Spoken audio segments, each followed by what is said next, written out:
Good to see you. How are you? I'm doing good, Joe. How are you? Appreciate you taking some time. I just kind of deja vu this week as you watch tape of Cam Newton playing quarterback for the Panthers. Well, I'll tell you what. I saw some of the plays they ran, saw some of the stuff that we had done with them, and saw them doing some similar things. That was kind of cool. I mean, that's those are some of the things that Cam does really well. We're trying to guess and figure out what else they're going to do with him. Hey, Ron. Hey, Ron. I'll jump in here. Mike Solarte, waving at you up here wherever I'm at. Mike, how you doing? I'm doing well, Coach. Good to see you. And, for 9 years, you got to prepare Cam to play. Now you have to prepare to defend Cam. Is this one of the situations that maybe you had hoped you'd never encounter? Well, I knew at some point I would have to. We got a little taste of it during the preseason this year when he was in New England, and now we're doing it for real. The hard part, the big thing is, there's not a lot as far as what they're going to do with him, so we've got to kind of guess that, and we're going to prepare and try and figure those things out.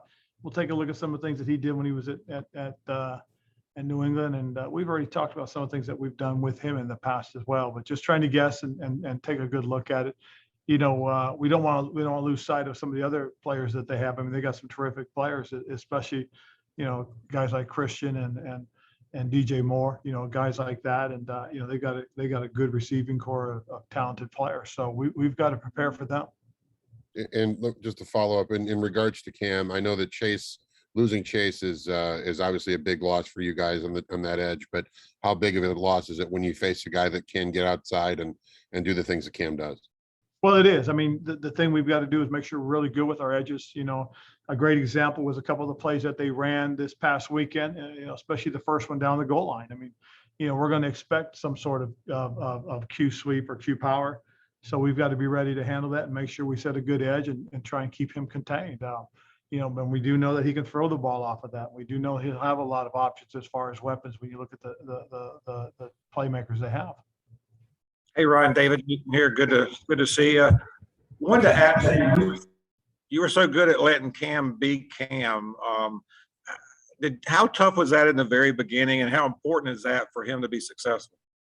Well, I think early on, once I learned it, realized it, and he never let me forget it, is that, I said, hey, I want you to, and I was kind of saying it generally to the team, but I was talking to him a lot, is that, I want him to play with this person. I want him to keep his personality, be who you are. And if you can do it within our core values, then you can play for us. And he always remembered that. And him playing with energy, with his personality, I think is a big thing because, he loves the game. He loves to play the game. Hey, Ron, Jonathan Alexander, Charlotte Observer. Hope you're doing well. When you look back to your time with the Panthers and with Cam Newton, what memories in particular stick out most, or what come to mind most for first? Well, probably the biggest thing with Cam, when it comes to Cam, is the amount of work we did in preparation to drafting him.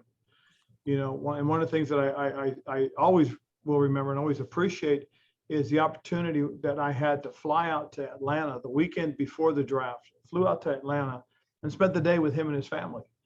And we wanted to see what he was like, and for me personally, so I went by myself, spent time with him and his younger brother, got a chance to watch him interact with his mother, his father, and his oldest brother and his grandmother.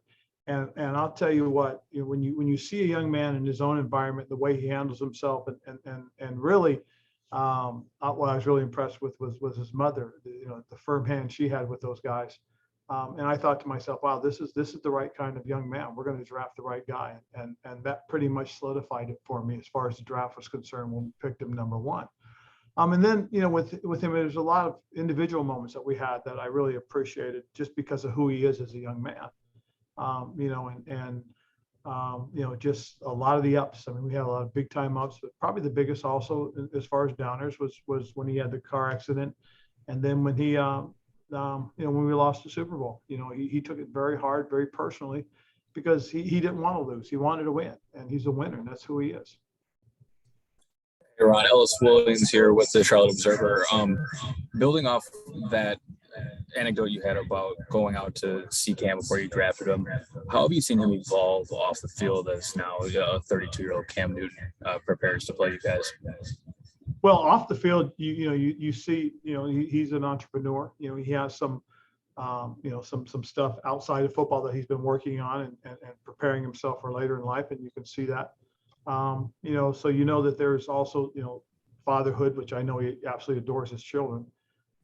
So that he's more than just a football player.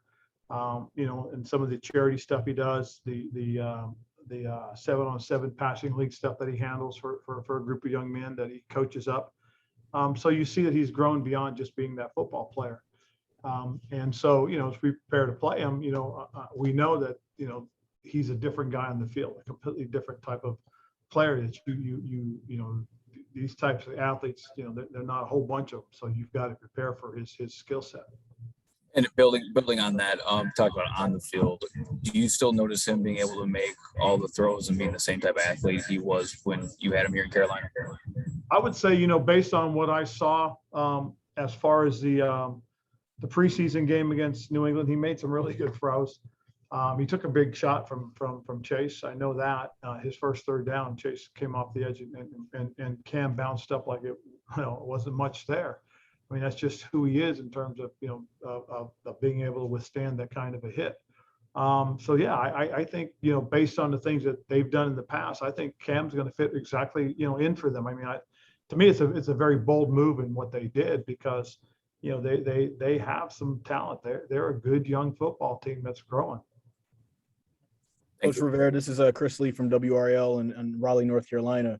I wanted to ask you, how did you deal with, or how do you deal with, I guess, a nostalgia when you go back to places that you've been before, like Chicago or San Diego? Well, there's no San Diego now, but when you go to places you spent some time in before, how do you deal with that? Do you take a moment to kind of let things in, remember the good memories and just kind of let it forward? Or do you just not think about that at all when you head to a place that you've been before? Oh, no, I mean, believe me, I take it all in, and again, because, I don't want to pretend, Char guy, this, no, it is a business trip. But at the end of the day, I spent 9 years of my coaching career in one spot. I was very fortunate to become part of a community. So I'm going to appreciate that most certainly. But when it comes to, practice and stuff, I had a little saying that I used when I was with the Panthers, and I'm using it here when now that I'm with the Washington football team, is you got to be where your feet are. And so, when there's a chance to reflect and look back and really kind of, think of all the great memories, because there's a bunch of great players that we had that still live in the community that I know, will be around the stadium and all that stuff. So, I'm going to savor those moments, but when it's time to focus in and get ready, then we've got to shift gears and I've got to shift gears and focus in. So I'm not going to deny that, but I will tell you, I'm going to try and make sure everything's as normal as possible at the team hotel, that, I'm going to be there like I'm always there early, preparing, getting anything ready for those last meetings. I will do those things. And then, Ron, like I said, just trying to take in the moment. Thank you. Ron, good afternoon. I hope you're doing well. I know you mentioned taking in the moment. What do you imagine that pregame embrace will be like with Cam before the game Sunday? Well, I know this, when we played him in the preseason, I was able to get over and spend a little time, seeing him, and it was great to see him. I hadn't seen him in a while.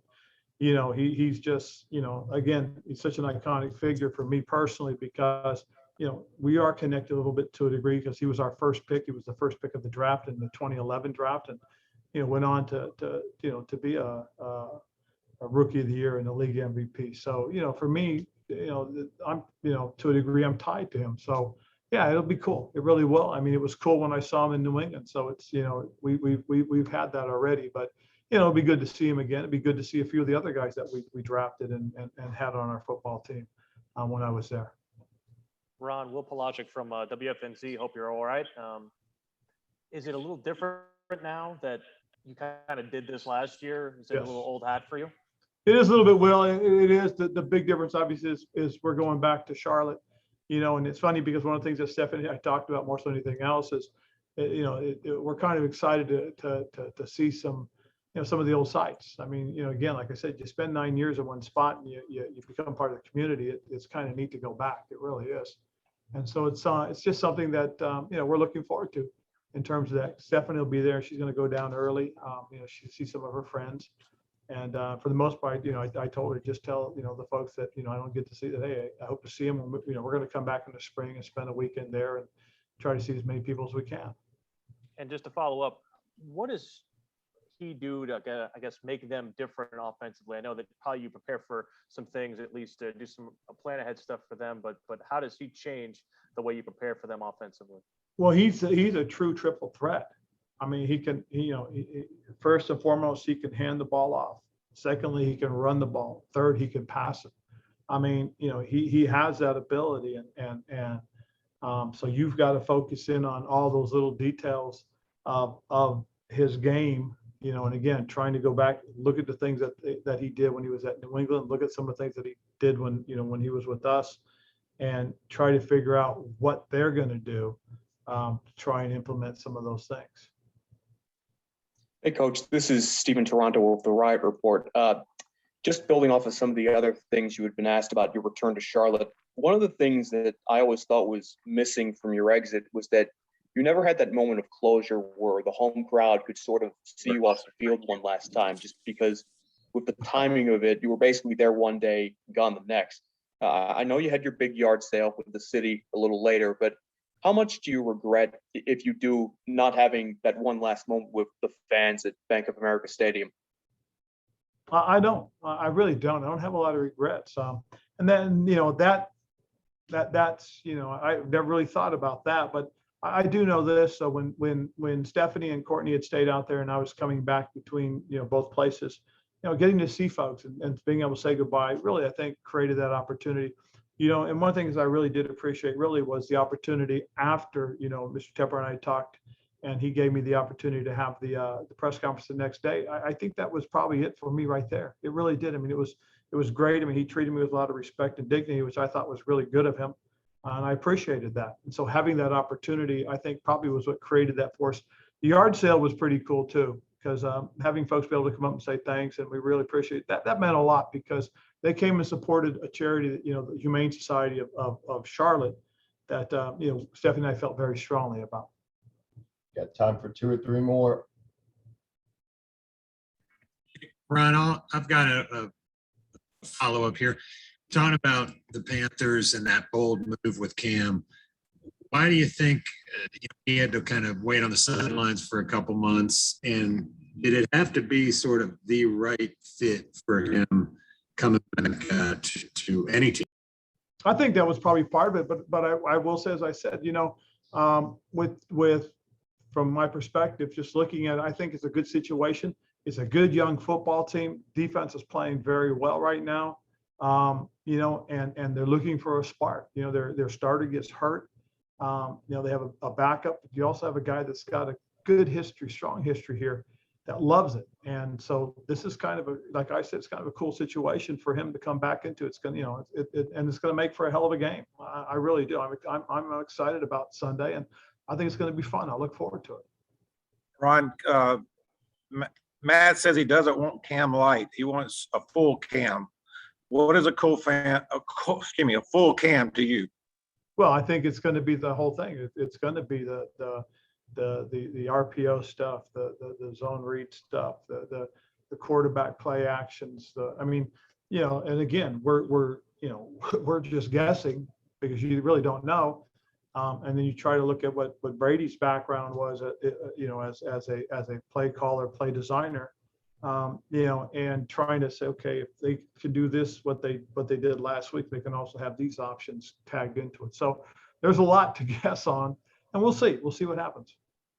Ron, you talked a little bit about Cam's personality and kind of how you gelled with him early on. Obviously, he's kind of a lightning rod for a lot of people outside of maybe the building. I'm curious what you learned about him and who he truly is as a person, with your time with him. Well, for me, I know this. I've always believed this is that he is a special individual that has this magnetic person that draws people. And if you take the time to understand him, you're going to see the positivity that he creates, the situations that are good that you work off of. You know, he's you know, he is a unique individual. Ron, we spent a lot of time talking about Cam and the offense. What are your thoughts about that defense, the way that they're playing and what they did last week in Arizona? Well, I like the way they play with speed. They play fast. I love the fact they rotate their secondary. They're always trying to, looks like they're always trying to be fresh. You know, Brian Burns is really a dynamic pass rusher. You know, somebody that you know, we drafted. We thought he was the right kind of guy, and they've really helped him and developed him. You know, seeing Shaq and JC, you know, doing the things that they do, and Dante. I mean, you know, those guys are fitting very nicely into what they're doing. And again, you see the dynamics. I think Phil's done a great job creating that type of positive energy. And they're not an opportunistic group. You know, we've had a couple of similar opponents, so I've gotten to watch a little bit more of it this year as I did last year. So I think, again, you know, you couple that with an offense that can move the ball and score points, and you know, like they did last week. You know, that's why I said it's a bold move, because it's a trying to create, you know, the offensive firepower to match that they can be very, very good. And especially now you start getting down the stretch. We went through it last year, you know, and you look for something bold, and this is it. Create a little excitement, and who knows? We'll see what happens. All And right. Ron, your t-shirt game was Last one. legendary. Your t-shirt game in Charlotte was legendary. What are you wearing today for those of us that don't know what the word on your shirt means today? Oh, it's Ubuntu. It's basically an African saying, basically about family. I am because we are. It's not as artistic as Cam Newton and the law firm stuff, but it'll work, sure. I haven't quite found that niche yet. You know, with the pandemic, things were a little bit slower. All right. Thanks, All right. everybody. Appreciate Thank you, it. guys. Thank you.